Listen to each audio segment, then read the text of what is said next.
So how do you play HOTSEAT the Interview Simulator? First of all, remember that this game is specially designed as valuable practice for our students. You should insert it as part of an existing job hunting course that maybe you are already teaching. I strongly suggest that your students study the specific professional expressions to do with their careers and also to do with job hunting, but also they should study the core topic, which is obviously professional introspection and questions like, what do I have to offer a company? What have I learned? Etc., etc. So, the main accessory for this game obviously is the board itself. So you can see that the start is here, and basically players will accumulate points as they move through their career path to end up here with 50 points and to get the job. You also see, and I will explain just afterwards, that we have 3 zones: a blue zone, a green zone, and an orange zone. Each one of those zones having specific criteria that you must meet. Speaking of criteria, as I mentioned, we suggest that there be 5 players is the best configuration. Why? Because 1 player will be obviously taking the questions and answering the questions, and the other 4 players will be judges of these 4 specific criteria to do with assessing how well somebody answers an interview question. So one of the criteria is nonverbal communication, the other one specific expressions to do with their field, another one to do with inserting examples and anecdotes and not just saying how great you are, but building up a case and giving proof, and a last one to do with savoir-faire and soft and hard skills. Okay. I also strongly suggest that players during the play remember that they have a sheet and they should note down all of the questions that have been asked during the game, and also perhaps take in between each question maybe 60 seconds just to note down perhaps what you would have said or what was great about what you heard as a reminder. Okay? All right. So, to begin with, the youngest player starts. He puts his pawn on start and he will take a question which he will show in front of everybody. So, for example, here's one question: what do you feel you have to offer a company? These are all questions, as I said, which have been validated by about 10 HRMs. Talk to me about a project you were involved in. Tell me about one of your achievements, etc., etc. Speak to me about a failure you experienced. Okay? So the player takes one of those questions and has to answer that question. Now, depending on the level of your students, you can impose, for example, a 60-second answer, a 2-minute answer, a 3-minute answer. Obviously, the player should speak, give examples, and defend his case by trying to answer the question. But the jury can also guide and intervene to help that player also speak and express themselves. So the player has to talk and answer the question that they've been given. Okay?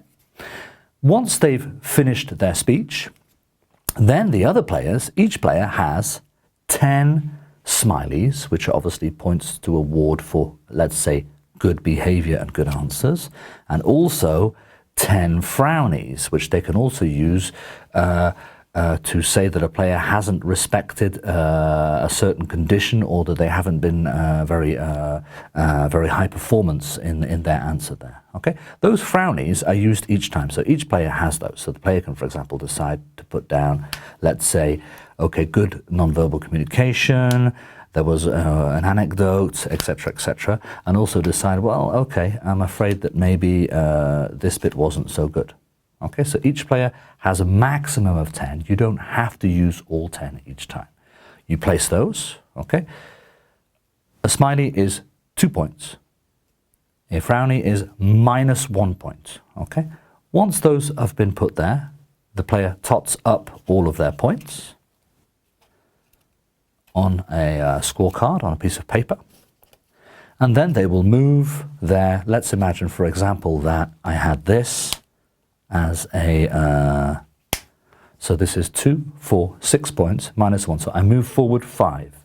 Now you'll notice that you have basically start, which is 0, and it moves up. So for example here, I would just be here. You stay in between the two until I have, for example, 10. If I have 12 points, I will be here, etc. And I note it down on another piece of paper. So I take the question, I answer the question, the jury award me points, and then the jury take back all of their frownies. You can decide to assign one person per category, or you can simply, every person can mark as they like. That is your choice, okay? Now, the objective in winning the game is to get to 50 points first and effectively be hired. But I suggest that a second objective would be that every single player, all 5 players, if possible, within a 45-minute to 60-minute time frame, try and get everybody to arrive at this stage in the game. Okay? You have about 5 to 10 hours of possible play and replay in this game. So, we've seen how to progress on the board. I mentioned that we have blue zones, green zones, orange zones. Here you'll see those zones here. Now, in the blue zone, meaning if you are between 0 and 15 points, when you answer your question, you have 15 seconds to think and you must speak for 1.5 minutes. Okay? However, if you don't mention in your answer to the question things about savoir-faire and soft hard skills, this means that whatever, if you get a frowny on that category whilst you're here in the blue zone, it means that you cannot move past the highest number of that blue zone. Okay, so you must stay where you are. Even if you've got 20 or 30 points, you only stay maximum 15 and you have to wait for the next turn. Okay, each player answers one question, then the player to the left answers as well. Okay, you can decide to have a rolling committee of judges. So for example, on the first round, player 1 is answering the question, player 2, player 3, player 4, player 5. Okay, on the second round, it's player 2 who's answering the question, and you change the order of the categories for each player here. So zone, in the blue zone, 15 seconds to think, 1 minute 30 speech. You must mention savoir-faire and hard soft skills in your answer. When you get to the green zone, here, between 20 and 30 points, you only have 10 seconds to think, and you must speak for 2 minutes. And the elementary category is non-verbal communication. So if I have a frowny on non-verbal communication, this blocks me going forward and going past the top points for that category, which is 30 points. And then the final zone is the orange zone. You only have 5 seconds to think, and you must speak for 2 minutes 30. The elementary category here is examples and anecdotes. If I get a frowny on examples and anecdotes, then I'm afraid that you're not allowed to move past here, the red point here, which is 40 points. Okay?